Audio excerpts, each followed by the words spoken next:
નમસ્કાર દર્શક મિત્રો, સત્યમેવ જયતે લાઈવ ન્યૂઝમાં આપ સૌનું હાર્દિક સ્વાગત છે। પહેલા દમ માર્યો ને પછી હવા નીકળી ગઈ। પહેલા હોમગાર્ડ સાથે ચપાચપી કરીને લાફો માર્યો અને કહું, અહીંથી ચાલે જાઓ, નહીં તો તમારા હાથ ટાટિયા તોડી નાખીશું। પકડાઈ જતા બે કાન પકડીને માફી માંગીને કહું, હવે ન્યુસન્સ નહીં કરીએ। વડોદરા શહેર વારસિયા વિસ્તારમાં આવેલ સ્વાદ ક્વાર્ટર્સ ખાતે રાત્રિના 3 વાગ્યાના અરસામાં હોમગાર્ડ સભ્યોનો નાઇટ રાઉન્ડ હતો। આ દરમિયાન કેટલાક અસામાજિક ઇસમોએ ભેગા થઈને હોમગાર્ડ સભ્યો સાથે જાહેરમાં ગાળાગાળી તેમજ ધક્કામુક્કી કરીને ટીકાપાટુની મારામારી કરી હતી અને એક હોમગાર્ડને લાફો મારી દીધો હતો અને જાનથી મારી નાખવાની ધમકી આપી હતી। સમગ્ર ઘટનાનો વિડીયો સોશિયલ મીડિયા ઉપર વાયરલ થયો હતો। ત્યારબાદ વારસિયા પોલીસે 4 ઇસમોને ઝડપી પાડ્યા છે અને એક આરોપીને વોન્ટેડ જાહેર કર્યો છે। આરોપીઓએ પોતાના બે કાન પકડીને કહ્યું હતું કે અમે માફી માંગીએ છીએ, અમે પોલીસ કે હોમગાર્ડ કે કોઈ પણ વ્યક્તિ સાથે ન્યુસન્સ નહીં કરીએ અને સામાજિક પ્રવૃત્તિ નહીં કરીએ।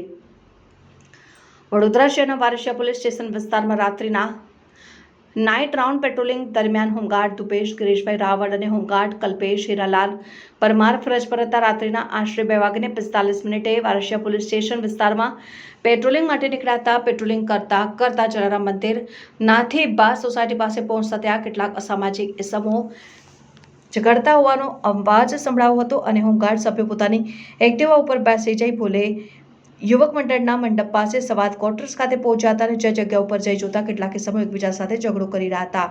આ સમયે હોમગાર્ડ સભ્યોએ ઝઘડતા ઇસમોને ઝઘડો ન કરવા સમજાવ્યા હતા। જ્યાં ઝઘડતા ઇસમો પૈકી ગૌરાંગ હરિરામ સિંઘે હોમગાર્ડ કલ્પેશ હીરાલાલ પરમારને લાફો મારી દીધો હતો અને બંને હોમગાર્ડ સભ્યો સાથે ગાળાગાળી કરી ધક્કામુક્કી કરી ડીકાપાટુનો માર માર્યો હતો અને તે ઇસમોએ કહ્યું હતું કે તમારે આ વિસ્તારમાં આવવું નહીં અને જો આવશો તો તમે અહીં નોકરી કરવી ભારે પડી જશે।